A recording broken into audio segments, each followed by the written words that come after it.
మోకాళ్ళ అరుగుదల ఈరోజు రేపుల్లో చాలామంది మోకాళ్ళ నొప్పులతో బాధపడుతున్నారు.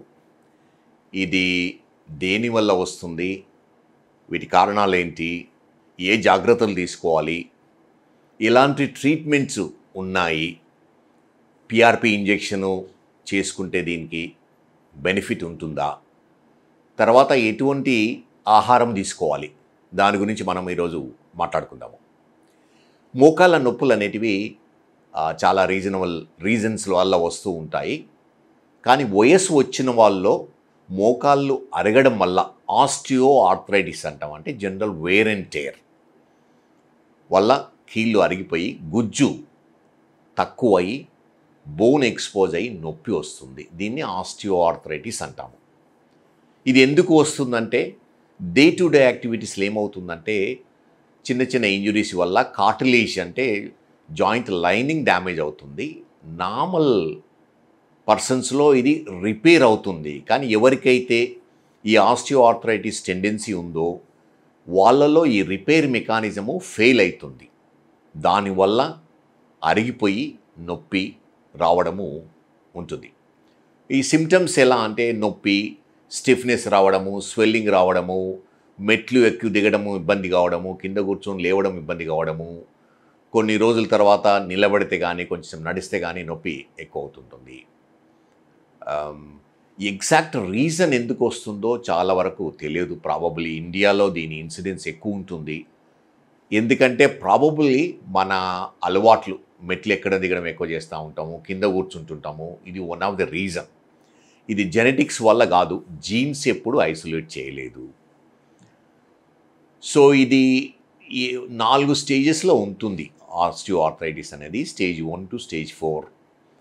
90% ఆఫ్ ద పేషెంట్స్కు ఆపరేషన్ లేకుండానే ట్రీట్మెంట్ ఇవ్వడానికి వీలవుతుంది. ఎలాంటి అంటే ఇనీషియల్గా వెయిట్ ఉన్న వాళ్ళు వెయిట్ తగ్గించడం వల్ల, సరైన ఫుడ్ తీసుకోవడం వల్ల, మన కండరాలు నీ కండరాలు స్పెషల్లీ స్ట్రాంగ్ చేయడం వల్ల చాలా వరకు సిమ్టమ్స్ కంట్రోల్ అవుతున్నాయి. సో కొన్ని యాక్టివిటీ మాడిఫికేషన్ అంటాము. కొన్ని యాక్టివిటీస్ తగ్గించడం వల్ల, స్పెషల్లీ మెట్లు ఎక్కడ దిగడం తగ్గించడము, కింద కూర్చొని లేయడం కొంచెం తగ్గించాలి. కానీ వాకింగ్ అనేది చాలా ఇంపార్టెంట్. ఒకసారి ఏమవుతుంది, నా దగ్గరికి వచ్చి అడుగుతూ ఉంటారు, సార్ డాక్టర్ దగ్గరికి వెళ్ళాను, ఎక్స్రే తీశారు, కొంచెం అరిగిపోయింది, మీరు వాకింగ్ ఆపేయండి అమ్మా, రెస్ట్ తీసుకోండి అని చెప్పారు. అది నిజం కాదు. వాకింగ్ అనేది చాలా ఇంపార్టెంట్. మోకాళ్ళ అరుగుదల బిగిన్ అయిన వాళ్ళకు వాకింగ్ చేయడం వల్ల ఏంటంటే మన న్యూట్రిషన్ ఇంప్రూవ్ అవుతుంది. మోకాళ్ళకు కండరాలు బలంగా అవుతాయి. దానివల్ల ఏమవుతుందంటే అరుగుదల స్లోగా ఉంటుంది. ఏమి యాక్టివిటీ లేకుండా సెడెంటరీగా ఉండడం వల్ల తొందరగా అరిగిపోతాయి. అందుకని వాకింగ్ అనేది చాలా ఇంపార్టెంట్. అదేవిధంగా ఎక్సర్సైజ్ చేయడం అనేది చాలా ఇంపార్టెంట్. కండరాలు స్ట్రాంగ్ చేసేది, థై కండరాలను బలపరిచే ఎక్సర్సైజ్ చేయవలసి ఉంటుంది. తర్వాత ఎలా అంటే స్టేజ్ 4 వాళ్లకు నీ రీప్లేస్మెంట్ అవసరం ఉంటుంది. ఈరోజు రేపుల్లో నీ రీప్లేస్మెంట్ చాలా సక్సెస్ఫుల్ ఆపరేషన్. ఎవరికైతే నొప్పి సివియర్గా ఉండి వాళ్ళ డే టు డే యాక్టివిటీ చేసుకోవడానికి వీలవుతలేదో, ఎక్స్రేస్లో సివియర్ చేంజెస్ ఉన్నాయో వారికి నీ రీప్లేస్మెంట్ వల్ల కంప్లీట్ రిలీఫ్ రావడానికి పాసిబిలిటీ ఉంది. రోబోటిక్ నీ రీప్లేస్మెంట్ అని చేస్తూ ఉన్నాం ఈరోజు రేపులో. చాలా పాపులర్. ఎందుకంటే దీనివల్ల నొప్పి తక్కువ ఉంటుంది, ఫాస్ట్గా రికవర్ అవుతారు, తక్కువ కట్ చేస్తాము, ప్రిసిషన్ బాగుంటుంది, దీని లైఫ్ స్పాన్ కూడా ఎక్కువ రోజులు ఉండడానికి ఉంటుంది. సో ఇంకొకటి, ఈరోజు రేపుల్లో పిఆర్పి ఇంజెక్షన్స్ అని చాలా వింటున్నాము, చాలా అడ్వర్టైజ్మెంట్ వస్తున్నాయి. పిఆర్పి ఇంజెక్షన్స్ అనేది ప్రాబబుల్లీ ఎవరికి అవసరం ఉందో వాళ్ళకి ఇస్తే కొంతవరకు బెనిఫిట్ ఉంటుంది. కానీ స్టేజ్ 3, స్టేజ్ 4 వాళ్ళకు పిఆర్పి ఇంజెక్షన్స్ పనిచేయవు, తీసుకోకూడదు. ఎందుకంటే ఎవరికైతే ఆపరేషన్ అవసరం ఉందో ఈ ఇంజెక్షన్ తీసుకోవడం వల్ల ఏమవుతుందంటే ఒకవేళ లోపలికి ఇన్ఫెక్షన్ వెళ్ళిందంటే ఈ ఆపరేషన్ చేస్తే కాంప్లికేషన్, ఇన్ఫెక్షన్ వస్తుంది, ఆపరేషన్ కూడా చేయలేము.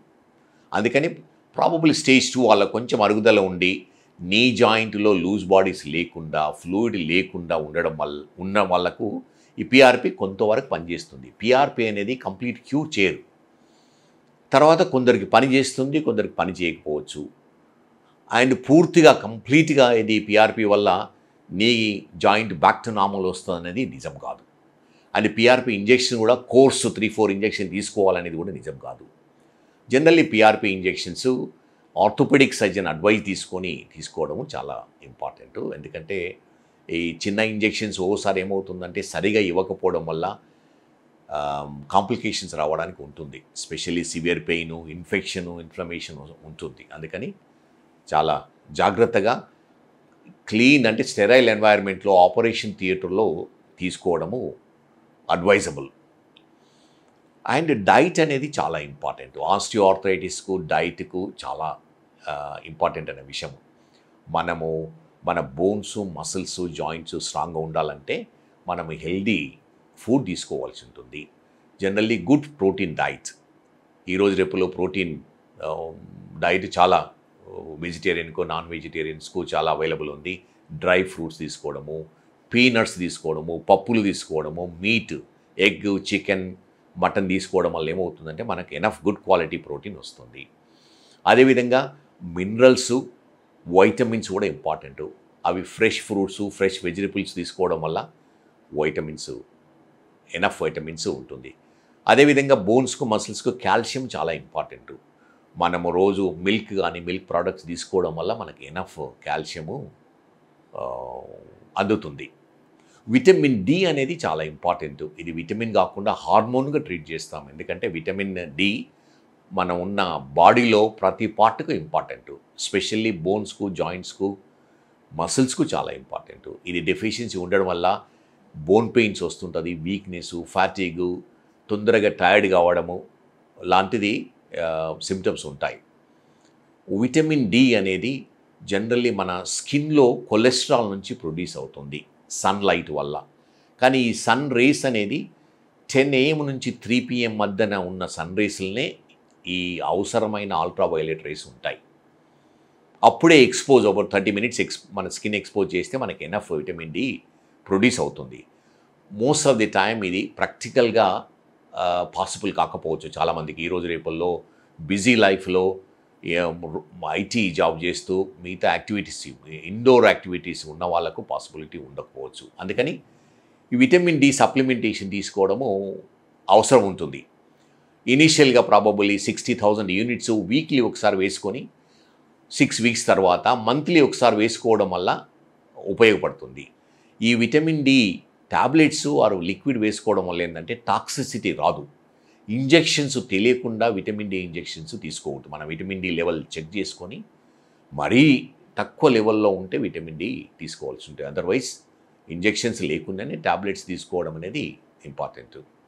సో ఈ విధంగా osteoarthritis of the knee joint ఒకసారి వచ్చిన తర్వాత దాని ఫర్దర్ ప్రోగ్రెస్ తగ్గించడం అనేది ఈ మనం ఎక్సర్సైజ్ చేయడం వల్ల, నీ కండరాలు స్ట్రాంగ్ పెట్టడం వల్ల, తర్వాత healthy food, good protein, vitamins, minerals తీసుకోవడం వల్ల ఈ ఆస్టియోఆర్థరైటిస్ను కొంతవరకు స్లో డౌన్ చేయొచ్చు. ప్రాబబ్లీ ఆపరేషన్ అవాయిడ్ చేయడానికి పాసిబిలిటీ ఉంది.